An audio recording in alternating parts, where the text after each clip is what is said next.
বরেণ্য সাংস্কৃতিক ব্যক্তিত্ব মহান গীতিকবি গাজী মাজহারুল আনোয়ারের বাসায় রয়েছি আমরা সোনারং তরুছায়ায় তার নামে গত কয়েক বছর ধরেই বিভিন্ন কার্যক্রম পরিচালনা করে আসছি এবং তার প্রয়াণবার্ষিকীতে আমরা গত বছর প্রথম একটি বৃক্ষরোপণ এবং তার প্রতি শ্রদ্ধা নিবেদন করে আরও কিছু কাজ করেছিলাম এবং গত বছরই 19 অক্টোবর তার সহধর্মিণী শিল্পসঙ্গী জোহরা গাজী আমাদের সোনারং তরুছায়ায় গাজী মাজহারুল আনোয়ার প্রাঙ্গণে একটি মুরাল উন্মোচন করেছিলেন।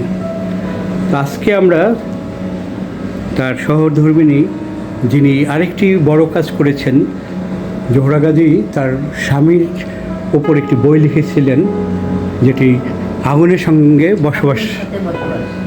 এই কাজটি বাংলাদেশে আর কোনো চলচ্চিত্র ব্যক্তিত্বের ক্ষেত্রে আগে কখনো ঘটেনি। তা আমাদের সম্পর্কে আপনার কোনো পরামর্শ থাকলে এবং আপনার অনুভূতি আমি জানতে চাচ্ছি। ধন্যবাদ কাজী হাসান ভাই, আপনি তো অনেক সুন্দর সুন্দর উদ্যোগ নিয়েছেন। আমরা আমার পরিবারের পক্ষ থেকে আপনার কাছে অনেক অনেক কৃতজ্ঞ। একটা মুরাল মুন্সিগঞ্জে স্থাপন করেছিলেন, আমরা সবাই সেখানে গিয়েছিলাম, অনেক উপভোগ করেছি। আপনার এই সুন্দর উদ্যোগের জন্য আপনাকে অনেক অনেক ধন্যবাদ।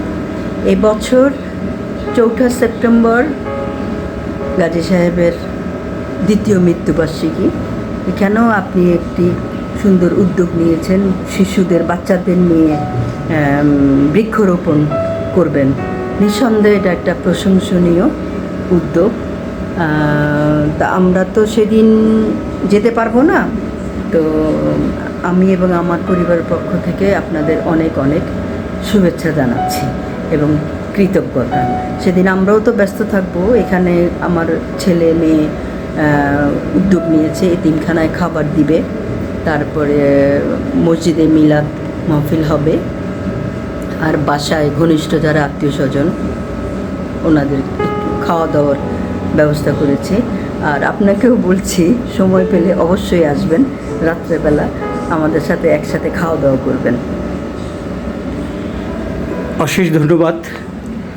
দ্বিতীয় মৃত্যুবার্ষিকী উপলক্ষে নানান কার্যক্রমের মধ্য দিয়ে আমরা গাজী মাজহারুল আনোয়ারকে স্মরণ করব গভীরভাবে। তিনি চিরজাগরুক হয়ে থাকবেন আমাদের হৃদয়ে। গাজী মাজহারুল আনোয়ার উনি তো একজন সার্বজনীন লোক, সবাই তাকে, সর্বস্তরের মানুষ তাকে শ্রদ্ধা করে, ভালোবাসে। তো ওনার সাথে যখন যেখানে আমি যেতাম সবাই আমাকে ঘিরে ধরত। যে ওনার কর্মজীবন সম্পর্কে তো আমরা কম বেশি জানি, যে একটু জানতে ইচ্ছে করে উনি ব্যক্তি জীবনে কেমন ছিলেন। সেই মানুষের ভালোবাসা থেকেই আমি অনুপ্রেরণা পেলাম। আর আমার ছেলে মেয়ে উপল এবং দিঠি, ছেলের বউ আশা, নায়নাতকুর, ওদের কাছ থেকে উৎসাহ পেলাম। সেজন্য আমি ওনার ব্যক্তি জীবন নিয়ে একটা বই লিখেছি, যেটা জার্নিম্যান বুকস নামে প্রকাশনা থেকে বের হয়েছে। আর বইটির নাম হলো আগুনের সাথে বসবাস। আপনারা বইটা পড়বেন, আশা করি আপনাদের ভালো লাগবে। বইটা পাওয়া যাচ্ছে বোধহয়, মানে রকমারি সব জায়গায় পাওয়া যাচ্ছে। এবার বইমেলায় এটা উদ্বোধন হলো আর কি, তো সব জায়গায় আশা করি পাবেন খুঁজে। আগুনের সাথে বসবাস, তা আপনারা বইটা কালেক্ট করে নিয়েন, পড়লে আমার মনে হয় আপনাদের ভালো লাগবে। আপনারা অনেক কিছু জানতে পারবেন ওর সম্পর্কে, মানে ব্যক্তিগত জীবন সম্পর্কে আর কি। ধন্যবাদ, অশেষ ধন্যবাদ। আগুনের সাথে বসবাস আমাদের একটি অনুপ্রেরণার গ্রন্থ। আমরা চেষ্টা করব আমাদের শিক্ষার্থীদের এই বই পাঠ করানোর জন্য।